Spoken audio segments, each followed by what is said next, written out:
Les attentes du privé par rapport au public, c'est que le public fixe des règles qui soient les mêmes pour tous les acteurs.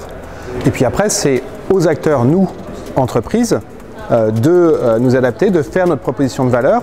Et puis, l'autre attente aussi, c'est que le public ne se transforme pas en administratif, que en administratif. Et que le coût de la gestion administrative ne soit pas exorbitant par rapport à ce que ça apporte.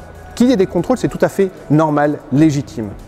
Mais ces contrôles doivent être pertinents et porter beaucoup plus sur les résultats que sur les moyens.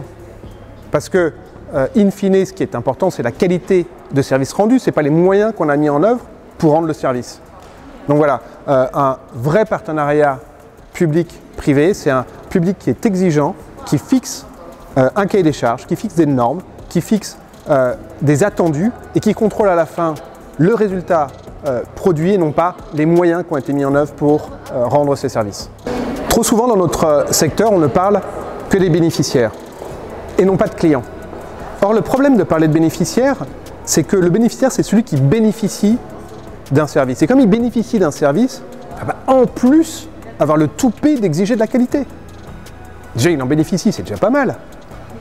À l'inverse, un client, c'est celui qui vous fait vivre. C'est celui qui vous choisit. C'est celui qui, du jour au lendemain, peut dire « j'arrête de travailler avec vous parce que je ne suis pas satisfait en tant que client ». Et donc, un client, on lui doit tout. Un bénéficiaire, c'est lui qui nous doit tout. Moi, mes clients et toutes les personnes âgées, ce sont mes clientes parce que je leur dois le meilleur et que je me dis tous les jours que si elles ne sont pas satisfaites de mes prestations, elles peuvent arrêter et elles vont arrêter. Et donc, la façon dont mes équipes et moi-même sont vis-à-vis de nos clients, c'est qu'on essaye de rendre le meilleur service parce qu'on sait qu'un client, s'il n'est pas satisfait, il peut arrêter les prestations. Et donc, c'est là où c'est extrêmement important de donner les bons mots, les bons termes. Et si on veut améliorer le niveau de qualité et de prestations rendues à nos clients, appelons-les déjà des clients et non pas des bénéficiaires. Un thème qui m'a particulièrement plu dans les échanges de tout à l'heure, c'est qu'il ne faut pas tout attendre de l'État. L'État, il est protecteur. L'État, il est là pour réguler. Mais l'État, il n'est pas omniscient, omnipotent, omni tout ce qu'on veut. À un moment, il y a aussi de la responsabilité personnelle, il y a de la responsabilité des acteurs, il y a de la responsabilité professionnelle.